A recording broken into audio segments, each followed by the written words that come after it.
ஒரு ஊரில் பயானுக்கு போயிருந்தேன். அப்போ ஒருத்தர் கேட்டார் வந்து, ஹஜ்ரத் எங்கள் பையங்களை எங்களால் சமாளிக்க முடியல, வித்தியாசமாக இருக்கான்.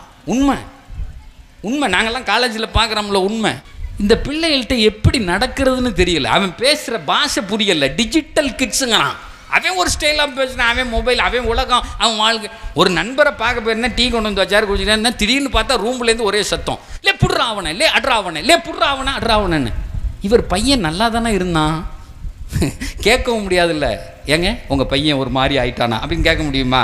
பேசாமல் உட்காந்தேன். அப்புறம் அவரே சிரிச்சிட்டு சொல்கிறாரு, நம்ம பையன் கேம் விளாடுறான் சார் ரூமில். எப்படி அந்த கேமில் அவனை புடுறா அவனை, அவனை வெட்டுறா அவனை, அவனே கேம் விளையாடிக்கிறான், அவனே சிரிச்சுக்கிறான், அவனே செல்ஃபி எடுத்துக்கிறான், அவனே போட்டுக்கிறான். இன்னும் கொஞ்சம் நாள் ஆச்சுன்னா கபரையும் அவனே நோண்டி மேலே மண். அவன் என்னங்கடா எங்கே போகுது இந்த சமூகம்? அப்போ அந்த அத்தா வேதனை பற்றி கேட்டார். ஹஜ்ரத் பொம்பளை பிள்ளையில வெளியே அனுப்பிட்டு கவலைப்பட்டான், இன்னைக்கு பையனை அனுப்பிட்டே அப்படி தான் ஹஜ்ரத் இருக்கு. ஒம்படியாக 2 லட்ச ரூபா பைக் வாங்குறான், சம்பாதிக்கிறல்ல, எனக்கு இல்லை, என்னை எதுக்குடா பெத்தேன்?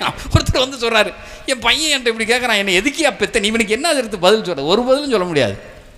என்ன பதில் சொல்ல முடியும்? என்ன ஏன்டா பெத்தேங்கிறான். 2 லட்ச ரூபா பைக்கை வாங்கி கொடு ஓட்ட. சரி, அப்படி வாங்கி கொடுத்தாலும் ஒழுங்காக ஓட்டுறானா? வாங்கி கொடுத்த பைக்கையும் ஒழுங்காக ஓட்டுறானா சார்? ஒரு பையன் சொல்கிறான், சார் எங்கள் அத்தா 2 லட்ச ரூபா 220 வரையும் அதில் போட்டிருக்கு சார், அவரை எவனும் ஏமாத்திடுவானா என்னமா, அந்த முள்ளு போகுதான்னு ஓட்டி பார்த்தேங்கிறான். யார்? இவங்க அத்தா வாங்கி கொடுத்ததை அவர் உறுதிப்படுத்துகிறாரா, 220 வரையும் போகுதான்னு. இப்படி அந்த பைபாஸில் ஓட்டுறான், அந்த முள்ளு போகுதோ இல்லையா, இவன் முள்ளு போயிடுது. நடக்குதா இல்லையா சார்? இவன் முள்ளு காலியாகிருது. ஒரு பையன் எங்கள் காலேஜில், நான் இதை எல்லா இடத்துலையும் சொல்லுவேன், வேகமாக பைக்கில் போனான். நானும் போய் இவனை பார்த்துட்டேன், நம்ம காலேஜ் புள்ள இது அப்படின்னு. ஒரு நாள் காலேஜில் அவனை பார்க்க, எங்கடா இவ்வளோ வேகமாக போனேன் அப்படின்னு. எப்போ சார் அப்படின்னா, இல்லை அன்னைக்கு பார்த்தேன் இந்த ரோட்டில் வேகமாக போனேன், எங்கே போனேன்? ஓ அதான் சார், நான் எங்கே சார் போனேன், இன்னொருத்தன் வேகமாக போனான். இப்போ பல பேருக்கு பிரச்சனையாக தான், அவன் எப்படி ஓட்டலாம், நானும் ஓட்டுவேன்னு முறுக்கிறான். நான் சொன்னேன், அவன் வேற ஒருத்தர் கூட்டு போனார், அதை பார்த்தியாடான்னு கேட்டேன். இல்லையா சார், யார் சார் கூட்டு போனான்? இஸ்ராயல் கூட்டு போனார் அவனை. நீ வாழ வேண்டியவன், அவன் சாக வேண்டியவன், அவன் பின்னாடி ஏன்டா போகிற நீ? புரிய மாட்டேங்குது சார். பிள்ளைகளை பெற்றுட்டு ஸ்கூலுக்கு அனுப்பிட்டு திரும்புகிற வரையும் அது ஆணோ பெண்ணோ வயிற்றில் நெருப்பு கட்டியிருக்கான். புள்ள அதே மாதிரி வரணுமே, போன புள்ள அப்படி திரும்பி வரணுமே நினைக்கிறான். அதுக்கு அல்லாஹ் குர்ஆனில் ஒரு வழியை சொல்கிறான், இதை நீ செஞ்சா உன் புள்ள போனது மாதிரி வரும். அது ஆம்பளை பிள்ளையாக இருந்தால் பைக்கில் உழாமல் வரும், பொம்பளை பிள்ளையாக இருந்தால் காதலில் உழாமல் வரும். உன் பிள்ளைய எல்லாம் காப்பாற்றி கொண்டு வந்து வீட்டில் கொடுத்துருவான், வேறு ஏதாவது இந்த மாதிரி விஷயங்களில் மாட்டாமல் இருக்கும் அப்படின்னு குர்ஆன் ஒரு ஆயத்து. அல்லாஹ் திருக்குர்ஆனில் அதுக்கு அழகான ஆயத்துக்களை நமக்கு சொல்லித்தரான். நீங்கள் உங்கள் பிள்ளைகள் வெளியே போனால், ஸ்கூலுக்கு போகும்போது ஃபவ்விது அம்ரி இலல்லாஹ். சார் லட்சக்கணக்கானவர்கள் இதை ஓதி தங்கள் பிள்ளைகளை பாதுகாத்து கொள்கிறாங்க.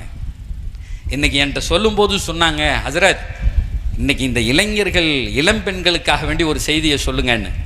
பஞ்சாயத்தையாக பேசுகிறது நோக்கம் இல்லை, என்ன நடக்குதுன்னு உங்களுக்கு தெரியும். அதெல்லாம் திரும்ப நான் ஒரு பட்டியல் போட்டு இதெல்லாம் நான் ஹைலைட் பண்ணது முக்கியமானது.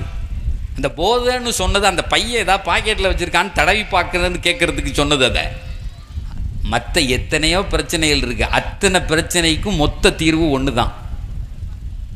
பெருமானார் குர்ஆனில் அல்லாஹ் சொல்கிறான், ஓ ஃபவ்விது அம்ரி இலல்லாஹ். இந்த ஒத்த வார்த்தை தான் சார். அந்த பிள்ளைக்கு கழுத்துலையோ அல்லது தலையிலையோ கை வச்சு, யா அல்லாஹ் இந்த பிள்ளைய ஓன்ட்ட ஒப்படைக்கிறேன். இது ஸ்கூலுக்கு போகுது, இது காலேஜுக்கு போகுது, என்ன நடக்கும் தெரியாது. இதை ஓன்ட்ட சொன்னால் என்ன நடக்கும்னு திருக்குர்ஆனில் அல்லாஹ் அடுத்த வசனத்தில் சொல்கிறான். இதை ஒன்று நீங்கள் ஓதுனீங்கன்னா இன்னொன்று நடக்கும்னு சொன்னேன்ல, உடனே அல்லாஹ் சொல்கிறான், ஓ ஃபவ்விது அம்ரி இலல்லாஹ் இன்னல்லாஹ பஸீரும் பில் இபாத். இந்த பிள்ளை அப்படி சும்மா போகும்போது அங்கே ரோட்டில் 2 பேர் நின்றுக்கிட்டு இருப்பான், அது பாட்டுக்கு போகும், இவன் இப்படியே பார்ப்பான், ஒரு மாதிரி பார்ப்பான். அந்த பிள்ளைக்கு இன்றைக்கி இல்லைனாலும் என்றைக்காவது ஒரு நாளைக்கு மனசில் இல்லைன்னா, இடையில ஒரு சைக்காலஜி டாக்டர் வந்திருந்தார். அவர் பேசிகிட்டு இருக்கும்போது சொன்னார், இதே மாதிரி ஒரு பிரச்சனையான ஒரு ஆண் பெண் அந்த பிள்ளைகளுக்கு இடையில் பிரச்சனையாச்சு. அந்த பிள்ளையை கூப்பிட்டு கேட்டோம், என்னம்மா நீ ஏன் இப்படி, ஏன் மூக்கு அழகாக இருக்குன்னு சொன்னான் சார். அந்த பிள்ளை சொல்லுது, சார் என் மூக்கு அழகாக இருக்குன்னு சொன்னான், என்னை பெத்த அம்மாவும் அத்தாவும் இதுவரையும் சொன்னதில்லை. இதுவரை என்னை பார்த்து நீ அழகா இருக்கன்னு சொன்னதே இல்லை. அவன் சொன்ன அவன் மூக்கு அழகா இருக்குன்னு என் வாழ்க்கையே அவனுக்குன்னு ஆக்கிட்டேன். அன்னையிலேருந்து செத்தாலும் இவன் கூட தான். எதுக்கு சார் நான் சொல்கிறது விளங்குதா? ஓ மூக்கு அழகா இருக்குன்னா பின்னாடியே போகிறா சார். அந்த அங்கீகாரம் எங்கே கிடைக்கிறதோ குழந்தைகள் தானா நவருவான். நீங்கள் சொல்லுங்க கண்ணே அழகா இருக்கடா சொல்லுங்க. மார்க்கம் சொல்லுது உங்கள் பிள்ளையை நீங்கள் கொஞ்சுங்க. நீ அழகா இருக்கன்னு சொல்லியிருந்தா 1000 பேர் சொன்னாலும் அந்த ஆணும் பெண்ணும் கேட்க மாட்டான். நீ சொல்லலைன்னா மற்றவன் சொல்ற எதாக இருந்தாலும் பெருசா இருக்கும். அப்ப அல்லாஹ் சொல்றான், யார் அப்படி ஒருவர் இருந்து தூண்டில் போட்டாலும் கூட உங்கள் மகளை நாம் கிழவியாக காண்பிப்போங்கிறான். அந்த பிள்ளை எப்படி தெரியும் இன்னொருத்தன் கண்ணுக்கு? தெரிஞ்சா தெரிஞ்சுட்டு போறா. அந்த பிள்ளையினுடைய கணவனுடைய கண்ணுக்கு அழகா இருந்தா போதும்.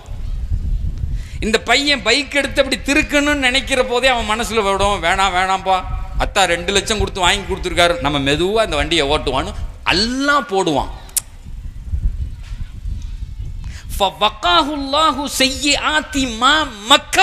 அந்த ஆயத்தில் அல்லாஹ் அடுத்து சொல்றான், யார் நின்று சிரமப்படுத்தணும்னு நினைச்சாலும் உன் பிள்ளைய மாற்ற முடியாது, போனது மாதிரி கொண்டு வந்து உன்னிடத்தில் நான் ஒப்படைப்பேன்.